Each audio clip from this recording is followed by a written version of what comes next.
Assalamualaikum warahmatullahi wabarakatuh. Pada kesempatan ini, saya ingin membahas kembali tentang contoh pertanyaan pra pembelajaran. Nah, kalau kemarin itu, pada saya yang kemarin adalah pembahasan tentang pertanyaan pra pembelajaran secara teoritis, beserta contohnya untuk materi tentang model pembelajaran Gandek, maka sekarang saya ingin memberikan contoh pertanyaan pra pembelajaran untuk mapel PAI. Adapun alasan memberikan contoh lagi, yang pertama adalah ingin menunjukkan bahwa apapun mata pelajarannya, termasuk PAI, sepanjang mata pelajaran yang dipelajari bermuatan konten pengetahuan, maka guru dapat membuat pertanyaan pra pembelajarannya. Kedua, ingin menekankan lagi bahwa dalam model pembelajaran tadi, guru melatih peserta didik menemukan ide kreatif, apakah itu penyelidikan, pemecahan masalah, atau membuat karya itu, setelah mereka belajar konten materi. Jadi, belajar konten materi dulu, baru belajar kreatif, menemukan ide. Nah, ini berbeda dengan model-model pembelajaran effort yang biasanya membekali peserta didik tentang konten materi sambil menyelidiki, sambil memecahkan masalah, atau sambil membuat karya atau melakukan proyek. Nah, ini berikut ini adalah contoh pertanyaan pra pembelajaran untuk bab Jakat, mapel PAI, SMP kelas 8 semester 1. Nah, perintahnya adalah bacalah bab tentang Jakat dari buku pelajaran agama Islam kelas 8 semester 1, buku sumber lain, dan sumber informasi lain yang relevan dari internet. Kemudian jawablah pertanyaan-pertanyaan berikut ini. Yang pertama, apa yang dimaksud dengan Jakat, nisab, mujaki, amil, dan mustahil? Yang kedua, apa dalil yang mewajibkan Jakat? Tulislah dalil beserta artinya. Apa saja macam-macam zakat dan apa yang menjadi syarat wajibnya. 4. Siapa saja pihak-pihak yang berhak menerima zakat. Tuliskan dalil beserta artinya. Dengan adanya kewajiban membayar zakat, apa saja manfaat yang dapat diperoleh pemberi zakat, penerima zakat, dan masyarakat. Pertanyaan nomor 6 adalah, berikut ini adalah kekayaan yang dimiliki oleh seseorang. Tentukan berapa zakat yang harus dikeluarkannya. Lengkapi jawaban kalian dengan uraian perhitungannya. Pertanyaan berikutnya adalah, jika penduduk Indonesia berjumlah 250 juta orang, 85% dari mereka beragama Islam, dan 75% dari orang Islam tersebut wajib membayar zakat, berapa jumlah uang zakat fitrah yang akan terkumpul dalam 1 tahun? Misalkan kewajiban zakat fitrahnya adalah 30.000 per orang. Berikutnya, menurut pendapatmu, kira-kira apa saja yang dapat menyebabkan orang yang sudah mencapai nisab tapi enggan mengeluarkan zakat? Pertanyaan nomor 9, kira-kira usaha apa yang harus dilakukan agar makin banyak orang yang menunaikan kewajiban membayar zakat? Nah, kalau kita sebagai guru PAI berpendapat bahwa dalam materi itu harus ada pengetahuan lain yang perlu dikuasai, silahkan tinggal ditambahkan aja ke dalam pertanyaan-pertanyaan. Atau kalau ada di antara pertanyaan ini yang tidak sesuai dengan pendapat Ibu Bapak, silahkan saja ini tinggal dihilangkan, diganti dengan lainnya, pertanyaan lain yang menurut Ibu Bapak ini pas untuk bab tersebut. Nah, setelah mereka selesai menjawab soal-soal yang sifatnya hanya penguasaan konsep saja, maka setelah itu adalah kita sebagai guru harus menginspirasi mereka untuk belajar menemukan ide kreatif. Nah, di sini yang pertama adalah ide penyelidikan. Jadi nomor 10 saya tulis, ide penyelidikan yang bertemali dengan tema zakat dan dekat dengan kehidupan sehari-hari. Contohnya adalah 1. Apa yang menyebabkan adanya orang yang telah mencapai nisab tapi enggan membayar pajak? Nah, jadi di sini bisa saja sebenarnya siswa diberi pertanyaan ini, tapi dia hanya mengira-ngira penyebabnya. Tapi di sini mereka itu nanti kalau sudah punya pertanyaan ini, mereka akan dilatih bagaimana menjawab pertanyaan ini berdasarkan data-data yang ada. Jadi bukan perkiraan. Contoh yang kedua adalah, apakah yang menjadi penyebab tidak semua orang membayarkan zakat melalui badan amil zakat? Nah, ini juga bisa aja orang mengira-ngira. Tapi di dalam kegiatan penyelidikan mereka harus bisa memperoleh jawabannya itu melalui kegiatan penyelidikannya.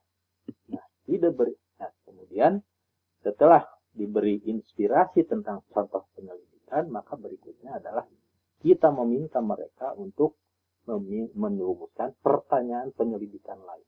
Nah, jadi di sini perintahnya adalah rumuskan contoh pertanyaan penyelidikan lain yang menurut kalian paling menarik untuk diselidiki. Bila belum punya ide sendiri, pilih satu di antara dua pertanyaan di atas yang ingin kalian selidiki. Nah, jadi di sini kita memberikan alternatif bagi siswa yang belum punya ide penyelidikan, mereka bisa aja memilih. Nah, nanti di dalam kegiatan diskusi di kelas, mereka bisa sharing, bisa saling berargumen dalam rangka memilih ide penyelidikan mana atau ide penyelidikan siapa yang akan dijadikan ide penyelidikan kelompok yang kemudian akan dijawab lewat kegiatan penelitian atau penyelidikan. Berikutnya adalah ide pemecahan masalah yang berkemali dengan tema zakat dan dekat dengan kehidupan sehari-hari. Jadi di sini maksudnya bahwa lewat kegiatan pertanyaan ini kita ingin mereka itu menjadikan bekal pengetahuannya itu sebagai bekal untuk sensitif terhadap permasalahan yang ada di lingkungan sekitarnya. Nah, di sini dalam rangka melatih mereka menemukan ide masalah, maka harus kita inspirasi dengan contoh-contoh masalah. Yang pertama adalah belum semua orang yang sudah mencapai nisab mau membayar zakat. Sehingga muncul pertanyaan, bagaimana caranya agar orang yang memenuhi kewajiban membayar zakat semakin banyak. Nah, di sini bisa aja tiap orang punya ide bagaimana menyelesaikannya. Tapi kita ingin di sini, selain mereka punya pemikiran sendiri tentang bagaimana mengatasi masalah ini, mereka juga nanti di dalam kelompoknya di kelas ketika belajar secara formal, mereka bisa belajar sharing bagaimana menyelesaikan masalah. Yang kedua, contohnya adalah masih sedikit orang yang mau menyalurkan zakatnya melalui badan amil zakat yang dibentuk pemerintah. Untuk itu muncul rumusan masalah. Bagaimana cara membuat agar orang mau menyalurkan zakatnya melalui badan amil zakat. Nah, sama juga seperti rumusan masalah yang pertama, bisa saja dijawab oleh siswa secara mandiri. Nah, tapi nanti kita ingin di kelas mereka itu belajar mendiskusikan masalah ini bagaimana memecahkan. Nah, setelah kita beri mereka tentang inspirasi contoh masalah yang berkaitan zakat dan dekat dengan kehidupan sehari-hari, maka berikutnya adalah kita meminta mereka untuk bisa merumuskan masalah sendiri. Jadi di sini perintahnya adalah rumuskan satu contoh pertanyaan penyelidikan. Maaf ini agak salah nulisnya. Rumuskan satu contoh rumusan masalah yang lain yang menurut kalian menarik untuk dipecahkan. Bila belum punya ide sendiri, pilihlah satu di antara dua rumusan masalah di atas yang ingin kalian pecahkan. Nah, jadi di sini sama, jadi bisa saja siswa punya rumusan sendiri, masalah sendiri, bisa juga tidak. Yang berikutnya adalah ide membuat karya yang berkemali dengan tema zakat dan dekat dengan kehidupan sehari-hari. Contoh karya yang dapat dibuat adalah teka-teki silang yang berkemali dengan zakat. Nah, ini juga adalah contoh karya yang bisa diinspirasi kepada peserta didik. Yang berikutnya adalah poster yang berkemali dengan zakat yang mengajak orang untuk membayar zakat melalui badan amil zakat. Yang ketiga adalah iklan pendek tentang zakat dalam bentuk video atau misalkan lagu yang mengajak orang berzakat. Nah, sebenarnya banyak sekali ini contoh-contoh karya yang bisa kita buat yang berkemali dengan zakat.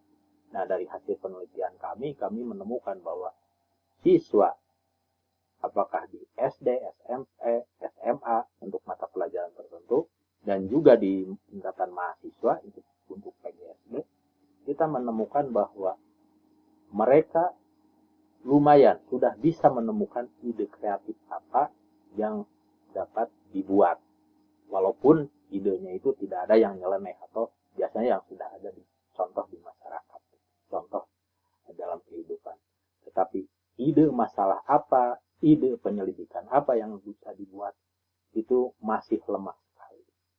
Nah, mungkin itu yang menjadi penyebab kenapa di kita penyelidikan itu kebanyakan tidak tidak sifatnya hal yang berbeda dari orang luar. Kadang-kadang kita itu mengikuti penelitian-penelitian, penyelidikan-penyelidikan dari orang lain. Setelah dari orang lain muncul, baru kita menyelidiki. Nah, setelah ide karya-karya tersebut kita inspirasi, berikutnya adalah kita minta mereka punya ide. Jadi, rumuskan contoh pembuatan karya lainnya yang bertemali dengan zakat dan kehidupan sehari-hari yang menurut kalian paling menarik untuk dibuat. Bila belum punya ide sendiri, pilihlah di antara contoh ide karya di atas yang ingin kalian buat. Nah, itulah contoh-contoh pertanyaan pra pembelajaran untuk bab zakat di SMP kelas 8 semester 1. Nah, saya di sini ingin memberikan inspirasi tentang beberapa ide penelitian yang mungkin bisa dilakukan dengan menggunakan pertanyaan pra pembelajaran. Yang pertama adalah contohnya misalkan, apakah pemberian pertanyaan pra pembelajaran dapat meningkatkan keterampilan membaca pemahaman peserta didik pada materi PAI? Apakah pemberian pertanyaan pra pembelajaran dapat membantu peserta didik memiliki pengetahuan awal yang lebih baik pada materi tentang zakat? Bagaimana profil tingkat perkembangan aktual peserta didik menggunakan pertanyaan pra pembelajaran pada materi zakat? Dan yang terakhir adalah bagaimana kebutuhan belajar peserta didik menggunakan pertanyaan pra pembelajaran pada materi tentang zakat. Nah, ini adalah contoh-contoh pertanyaan penyelidikan yang bisa kita munculkan berkaitan dengan ide tentang pertanyaan pra pembelajaran. Nah, mudah-mudahan Ibu Bapak punya ide penyelidikan lain yang bisa dilakukan yang berkaitan dengan pertanyaan pra pembelajaran. Sekian contoh pertanyaan pra pembelajaran untuk materi zakat. Mudah-mudahan ini bisa menambah pemahaman Ibu Bapak tentang pertanyaan pra pembelajaran. Nah, tentu saja pertanyaan pra pembelajaran ini harus dijawab siswa secara mandiri di rumah sebelum pembelajaran di kelas, dan kemudian nanti di kelas akan diikuti dengan kegiatan siswa untuk mendiskusikannya secara berkelompok. Setelah itu baru dibahas bersama guru berupa kegiatan explain, dan setelah selesai kegiatan explain, selanjutnya adalah kegiatan membuat ide, merealisasikan ide-ide kreatif. Nah, tentu saja untuk melaksanakan kegiatan mendiskusikan pertanyaan pra pembelajaran yang belajar konsep, juga yang belajar kreatif, itu nanti diperlukan adanya LKPD atau LKS yang sesuai. Nah, mudah-mudahan itu bisa segera menyusul di dalam tayangan video berikutnya. Sekian dan terima kasih. Assalamualaikum warahmatullahi wabarakatuh.